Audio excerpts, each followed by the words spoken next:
I'm here with Derek Horne, the shorts programmer for the Santa Fe Independent Film Festival and the programming director for the Annapolis Film Festival. Derek Bubala, what up?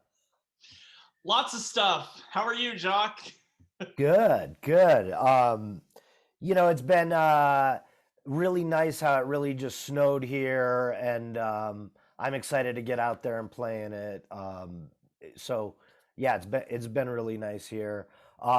And of course, you and I have been talking Sundance in our pajamas, and now we're going to really And recap some of the movies.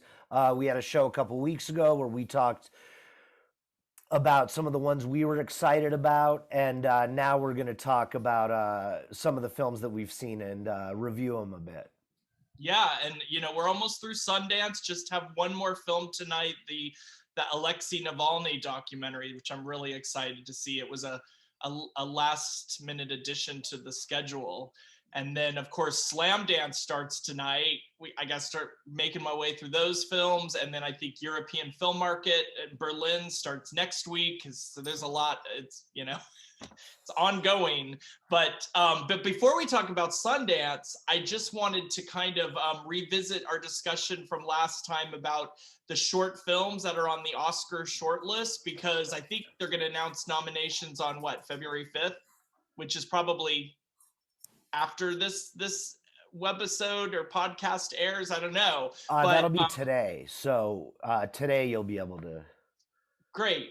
Well, I mean, it was funny because last time, if you recall, I was mentioning some of my favorite short films that were at Sundance that have gone on to the Oscar shortlist that we programmed, such as The Criminals, and which won our jury prize.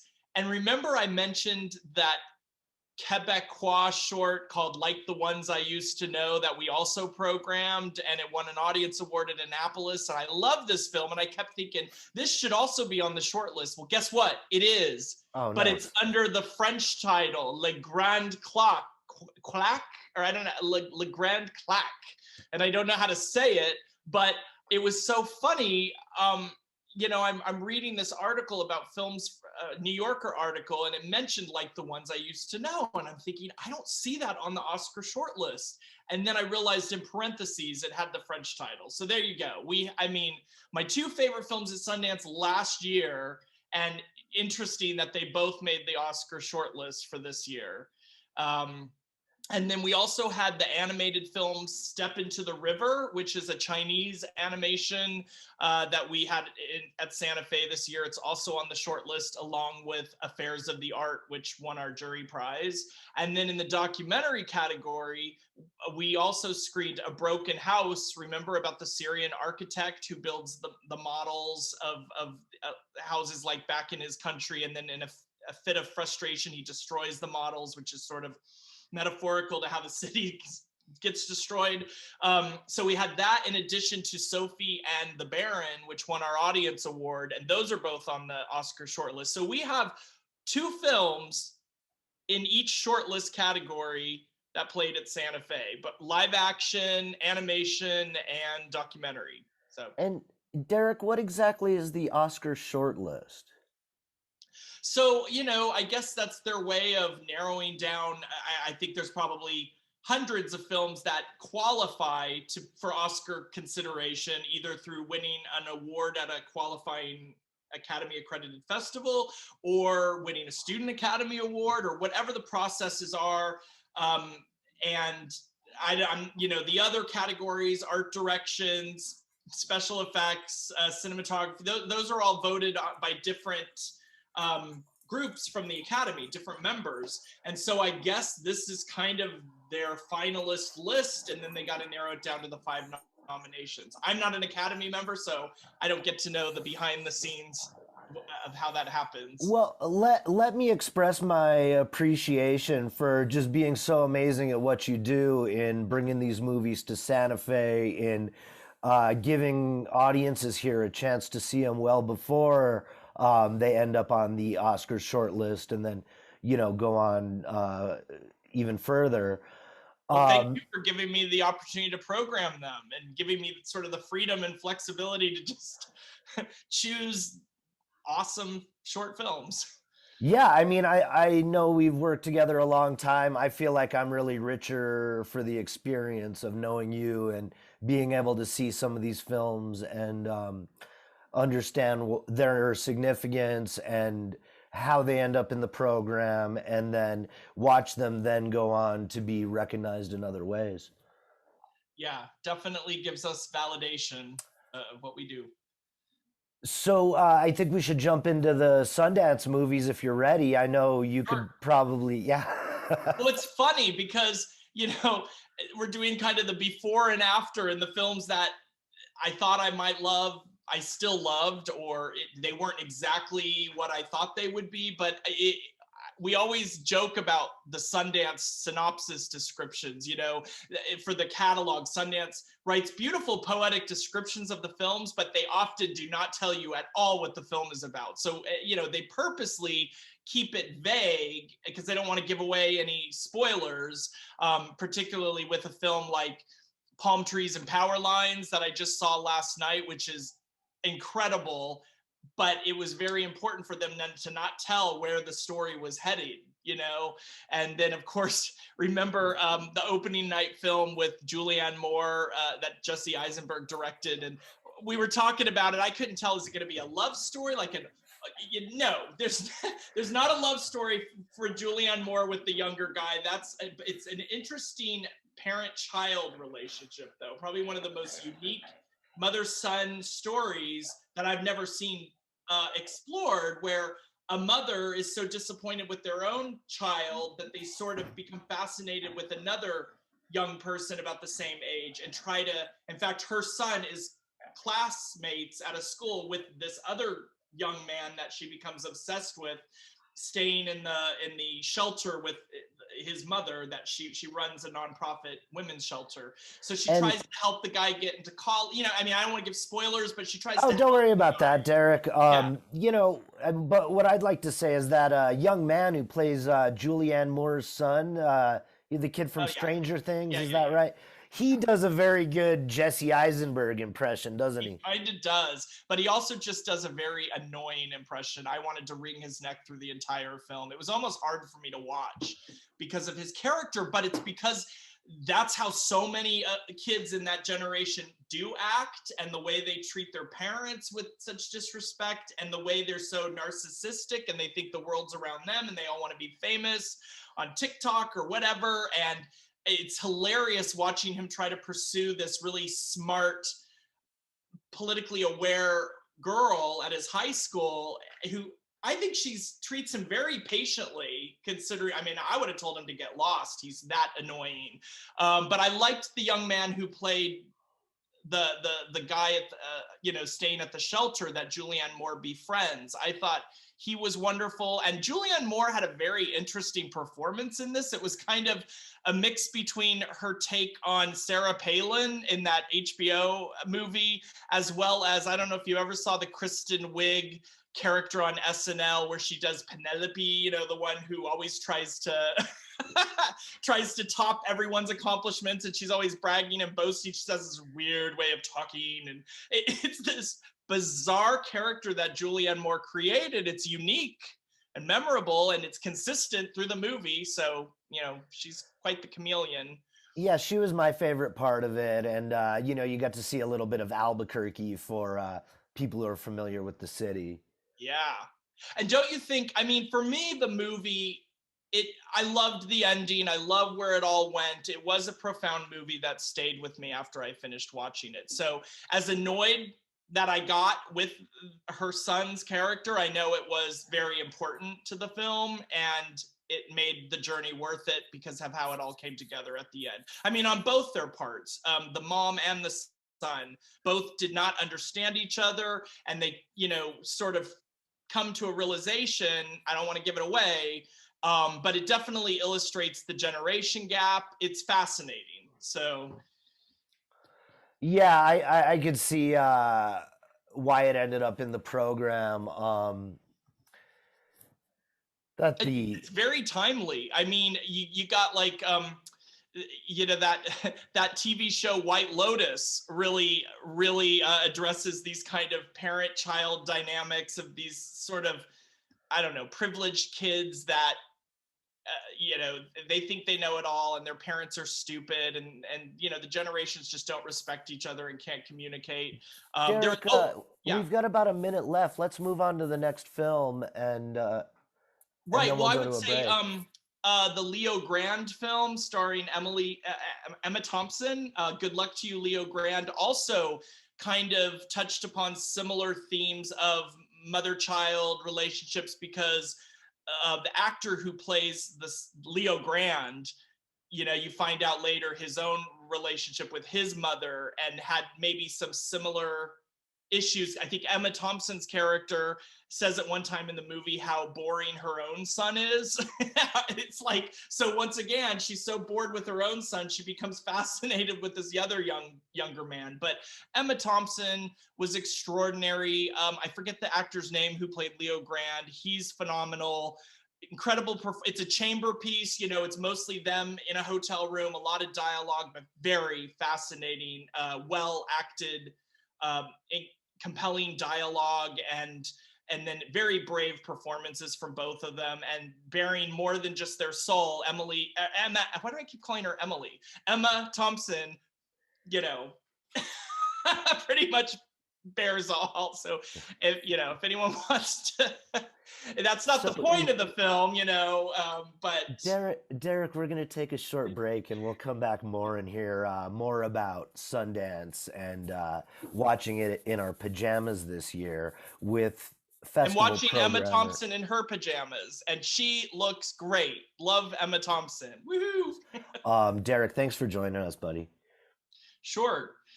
Do you want me to just give my list of favorite films from Sundance in order? Well, you had just finished telling us about Emma Thompson. Maybe you want to. Is there anything more you want to say about that film, or you can just move on to the next movie you want to talk about? Yeah, we've got a lot to get through, and I think I said everything I wanted to about that, as well as that opening night film. What was it? When you finish saving the world. Um, you know, so my favorites in order: number one film, Emergency by Carey Williams. That was just that director. Carey Williams is brilliant. He is pretty much entering the pantheon of other brilliant filmmakers that create these satirical masterpieces like Jojo Rabbit, Don't Look Up, one of my favorite films of the year, Sorry to Bother You, another favorite from years ago, and TV shows like Succession and White Lotus. I mean, they're really hard-hitting, truth-revealing critiques of society that are sometimes might be uncomfortable for some people to watch, but they should watch them. They all have very important things to say, but they're also extremely entertaining. So did you see Emergency, Jacques? No, but I'm going to read you the description of it. No, Re- okay. Ready for a night of legendary partying, three college students must weigh the pros and cons of calling the police when faced with an unexpected situation. Yeah, and that's basically what happens in the short film that we programmed a few years ago, back in 2018, which won, I think, a jury award at Sundance that year. And it was funny because we were talking in the last podcast about how I don't really love proof of concept shorts. However, a proof of concept short can definitely work if the short film stands on its own. And the short film version of Emergency definitely stood on its own. I don't know if it was always his plan to expand it into a feature, probably, but I know that Sundance does a lot of this kind of talent development. So sometimes they will show shorts that are merely just a scene taken from the feature film. But with Emergency, it works so well as a short, but wow, did it have so much more to say even in the feature.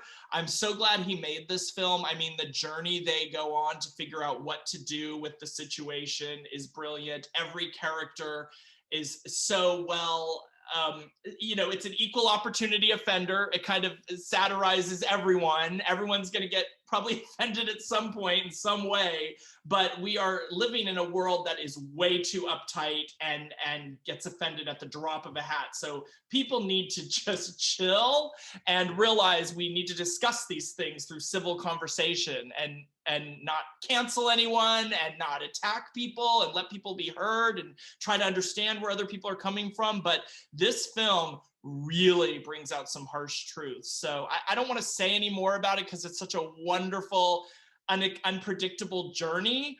But the acting, the writing, I love it. So that's And probably my it favorite. sounds timely too. So Yeah, loved it more than Dear White People. You know, Dear White People's great too, but this one takes it a step further, and it's you know it's very well rounded. So I also want to talk about my second favorite film, which was Emily the Criminal, and that, even though it's a drama, it definitely has some satirical and social critical things to say about the world, particularly with student debt and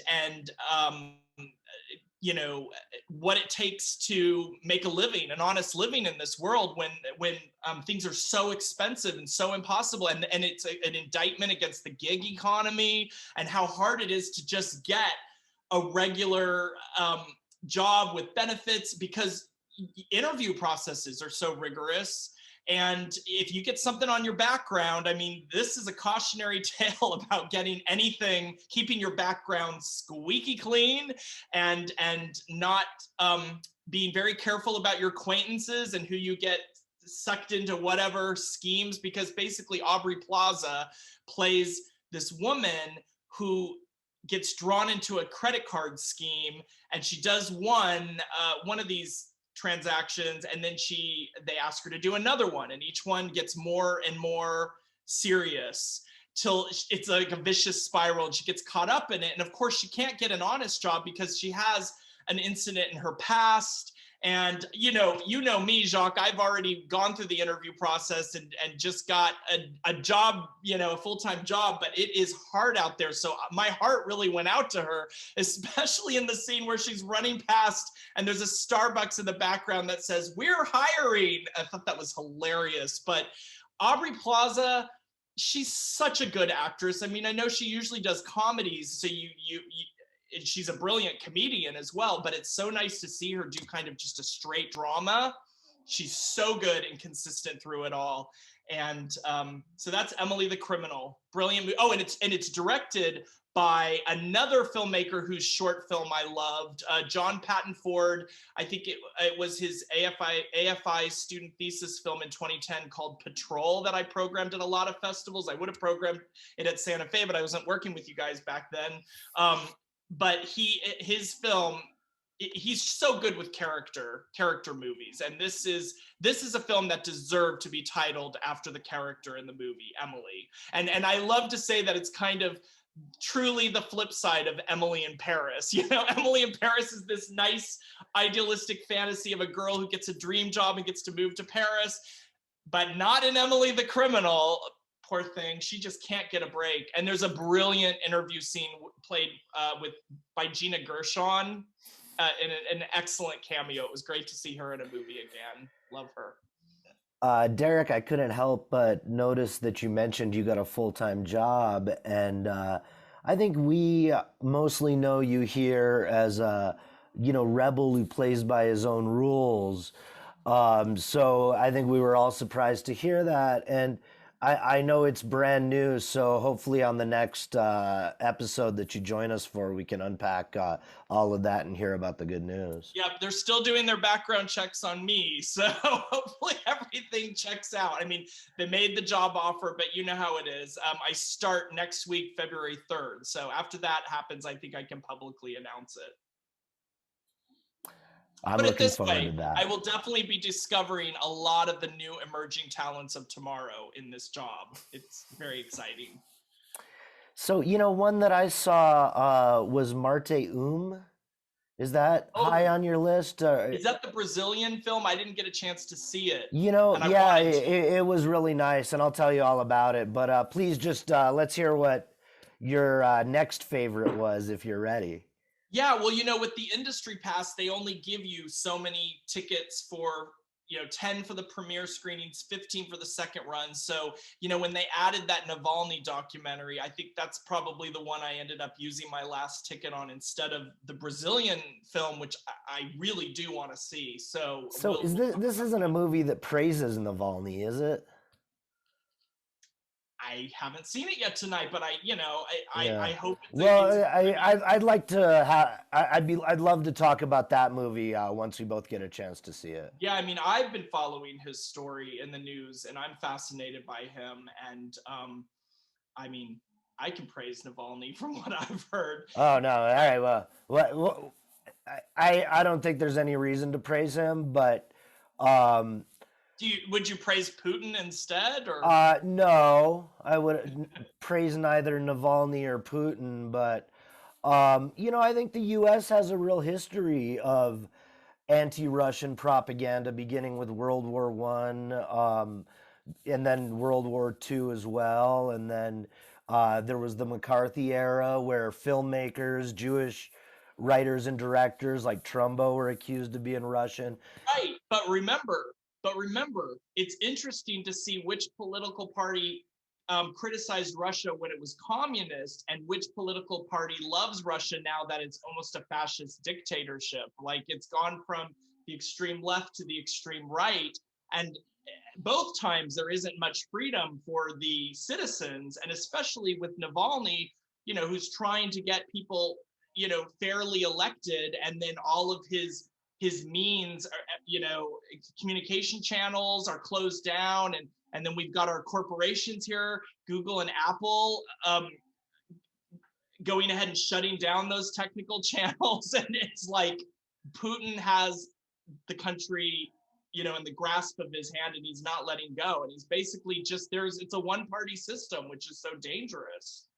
So I guess I just saw Navalny as someone who was trying to expose the corruption, and he got thrown in prison. So I don't know. Yeah, so I I think just because Vladimir Putin is bad, it doesn't make Navalny good. But I'd love to, after we've both seen the film, unpack it on a future Sure, episode. sure. Um, so that's tonight. Excuse me. So uh, that Might Emily take the it tonight. Criminal. Yeah. Yeah, I think Emily the Criminal sounds amazing. I missed that one. And then the third one, my third favorite, if we have time, or are we going to a break? Derek, let's go to a break and we can Okay. find out what your third favorite was when we return. So my the third film's The Charm. Third favorite was Palm Trees and Power Lines, which I just saw last night, and I mentioned to you. Now I understand why they were so vague in the description of the film, because of where the story goes. So I'm definitely not going to spoil it here, but I will say it's one of those films that is so mesmerizing, the acting and the way the film is staged and the scenes. You know how I'm not a big fan of the slow cinema verite dramas unless they have a really good gripping point to it, and this one does. This is one of those cinema verite films where the dialogue and acting is so realistic, but not in a mumblecore way, not in a pointless mumblecore, where is this going, but in a way that contributes to the story and character, and you're like a fly on the wall watching this unfold, this story, and this actress is Derek, yeah. what is mumblecore? Well, there are good mumblecores and there are bad mumblecores, but I just kind of throw that into a category. I think everyone in the world knows I'm this mumblecore hater, but it's not true. There are some mumblecore films that that utilize that technique for its strengths, and then there are others that use it as a lazy way to just do something quick and just churn out a crappy film every year that's not well written. And it's just, I find this obsession with mumblecore. I don't know if it's the young generation that grew up on reality television, but they really just like to watch movies that just nothing happens, but it's so realistic that they can relate to it. They'd rather watch that than an old movie that has, staged dialogue and acting. But for me, if I want real life, I'll just go to a Starbucks and people watch. I mean, I like my documentaries to be realistic to reality, of course, and because I do not like these hybrid docs that twist and bend reality without telling the audience. But I like my fiction narrative films to be artistic renderings of reality. So I always want a film to be believable, but not necessarily realistic, because everyone can go through the fine tooth comb and, you know, pick apart everything that's not exactly to verisimilitude of life in a narrative film.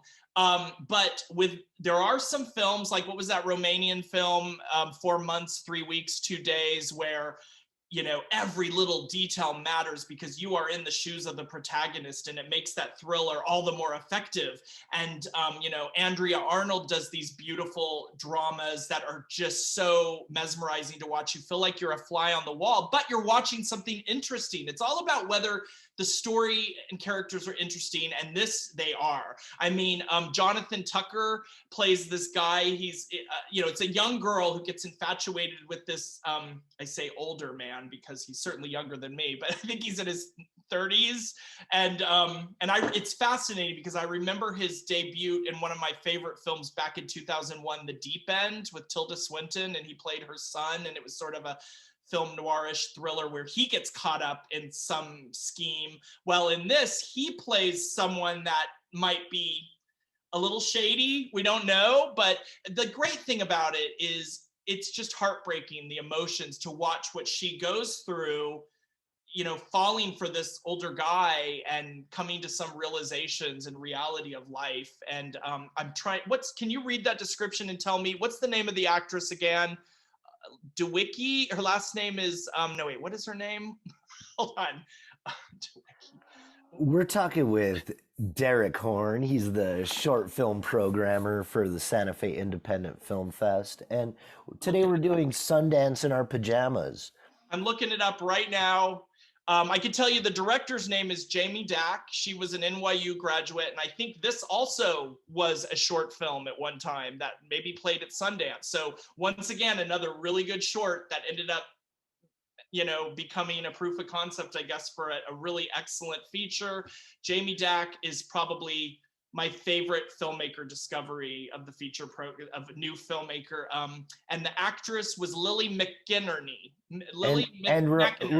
Derek, remind us the title of the film too. It's an awkward title, but not as awkward as Cha Cha Real Smooth.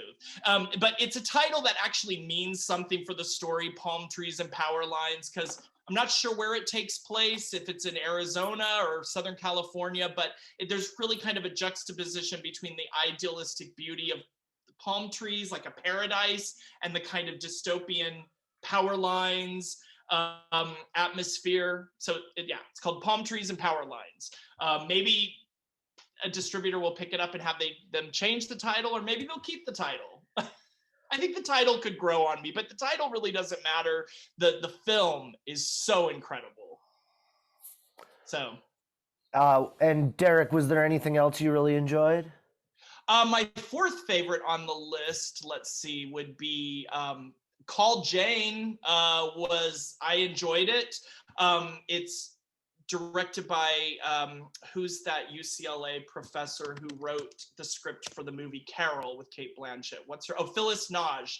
But she directed this, and it's based on the kind of the underground organization in the late 60s that helped women get abortions when it was illegal.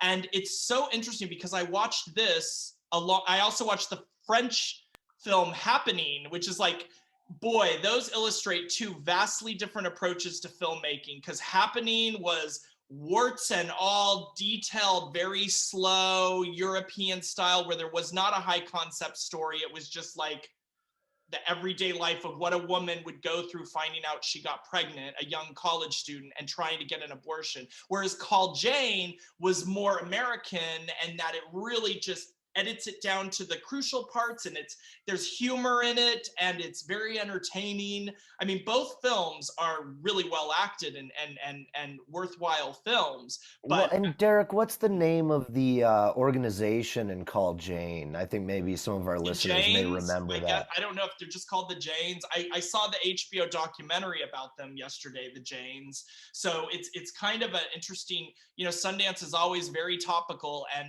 you know, abortion rights and that's very, Did you see the one about Desi Arnaz and Lucille Ball? No, I mean, that'll probably be on Amazon very soon. And I'm sure Amy Poehler did a wonderful job. I love her, one of my favorite comedians. So I'm sure I loved being the Ricardos. I'm one of the people who thought Aaron Sorkin did a great job with that. And I was fascinated by the inner workings of what goes into the makings of a show and the way he was able to break that down for lay people to understand. And I thought all the acting was great, and his storytelling of breaking down events that had happened 2 years into just distilling it into 1 week. Did you see Being the Ricardos? No, but I was thinking of one I did see. It was the Macedonian film about the girl who becomes a witch. Yeah. I didn't see that. How was that? Okay, well, we'll talk about that one once you've seen it. But I just wanted to go back to Call Jane. Yeah. I loved, is it Emily Banks or no, Elizabeth Banks? What's with Emily this year? I've got Emily on the mind. I called Emma Thompson Emily. I called Elizabeth Banks Emily. So yeah, I thought Elizabeth Banks did an excellent job. Sigourney Weaver is always wonderful, and just the whole cast. And so that's a really enjoyable, entertaining, fascinating, educational movie people should see. Fascinating part of history that history is kind of repeating itself now. So, and it really shows the whole spectrum of the different specific circumstances that women may need an abortion. Whereas the French film Happening kind of really just focused on one girl's experience, and there are no judgments cast. It's just it is what it is. Derek, before you get to the fifth film on your list, we're about to go to a break. I think we both saw the one with Wes Studi and Oh, a love song. Yes, that's coming right up on my list next. okay, so I guess when we come back, we'll talk about a love song Sure. starring Wes Studi. And God, it's a and Dale Dickey.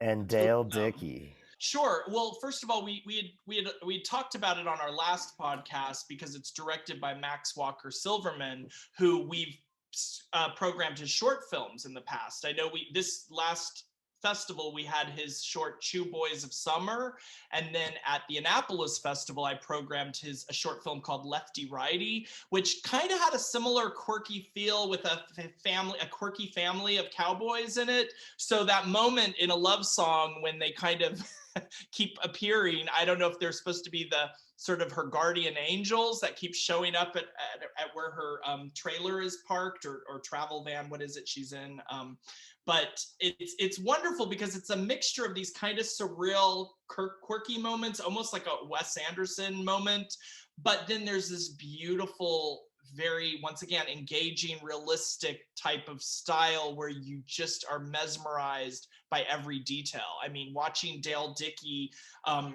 she catches the little crabs in the lake or whatever they are, the crawdads, and she's peeling them and creating a stew or whatever else she's cooking. And then watching her go about the business of rigging up the trailer, I mean, all those little moments it was sort of like the Hurt Locker, watching Jeremy Renner in the Hurt Locker, where I said I could just watch him open a glove compartment and be fascinated, watching him diffusing bombs. I love these cinema is really able to get you into these details that I don't know, give texture. But Love Song is such a beautiful film because the two actors that are cast, they get their chance to be the leads of a romance. And we so rarely see a romance between people of a certain age, but also people that, I know in Dale Dickey's case, she has such a interesting, fascinating, very cinematic face, but she will always maybe get cast in kind of a eccentric role, or like in Winter's Bone when she first debuted as, well, I don't know if that was her first film. Sorry, Dale, if that wasn't. I need to go back and watch your whole filmography because I'm in love with you. But in Winter's Bone, she played one of the hillbillies of the feuding families, and so she's sort of a villain antagonist and has a switch towards the end. Then she showed up in Deborah Granick's follow-up Leave No Trace, and I was so thrilled because it gave me a chance to see Dale Dickey play a more sympathetic, helpful character, a nicer character, kind of this hippie woman living in the woods. And then, of course, she shows up in Palm Springs, that hilarious, brilliant comedy 2 years ago in the bar as, totally, wanting to pick up some guys in the bar. She's a lot of fun, but in this, we just get to see her heart, on screen, and her emotions, and waiting for her high school or her childhood sweetheart, played by Wes Studi, to show up, and getting her hopes up, but then trying to stay. It's a beautiful emotional journey, but it's not melodramatic at all. I love the title Love Song because there's these wonderful music songs that play throughout it on an old radio. And then, of course, there's these other quirky supporting characters that are also camping out at this national park, which is beautiful. It's Southwest Colorado. Yeah. Do you recognize any of that when you're driving to Telluride every year? Do you drive through any of that? I know it's somewhere near Telluride. Yeah, I don't know. Maybe we could figure out where it is, but Wes is excellent in it too. They both. I'm wondering if it's so Ignacio. It kind of reminds me of that mountain near Ignacio. Probably my best guess. But they have great chemistry together. It's a beautiful film. So it's very gentle film, which is just a nice break from all the heavy hitting, intense films. It's really lovely. Do you have any comments on it? Yeah, God, I thought it was just a wonderful role for Wes. I thought, like you did, that it was a sweet romance. And God, one of the favorites that I've seen at Sundance this year and last. So I would encourage anybody to see A Love Song. Now, Derek, do you want to get to a couple of more of your picks from Sundance Online? Before we Sure. go? I mean, the others that were on my list that I really liked, I'll put it's kind of trilogy of interesting Black films, Black filmmakers. Well, and you can go one by one. If we don't get to them all, we can pick it up on our next Well, show. I'll just name them all three right now. There was Alice, was probably my favorite out of it, then God's Country, then Master. And so Alice was a fascinating film about a woman who, I didn't know if it was going to be a time travel movie. Once again, Sundance descriptions are very vague on purpose, but she's a slave that escapes from the plantation in what seems like the antebellum South, and ends up in the 1970s, realizing there's Black people are free at that point, even though they still have their own conflicts and problems.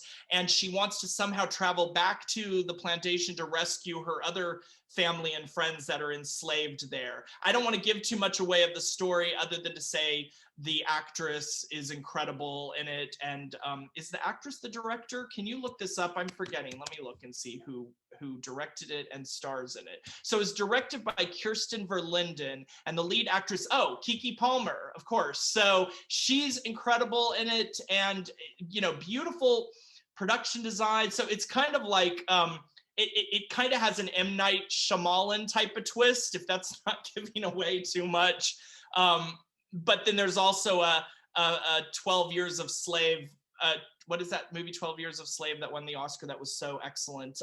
So yeah, Steve McQueen. Yes, you get a piece of her struggles in what would seem to be the antebellum Southern years during slavery, and then what life is like for African Americans in the 70s. And there's definitely allusions to Pam Grier, kicking ass, and Keke Palmer definitely does a great Pam Grier in it. So that's probably my favorite of these three African American focused topic films. And the other two are interesting because they both are set at colleges, universities. One is God's Country, where Tandy Newton plays a professor, and she's, some of her colleagues are trying to get tenure. So I've noticed tenure seems to be a plot point in a lot of movies lately. I don't know if a lot of these film students, they go to film school and they witness all the politics among the faculty and they start writing, you write what you know.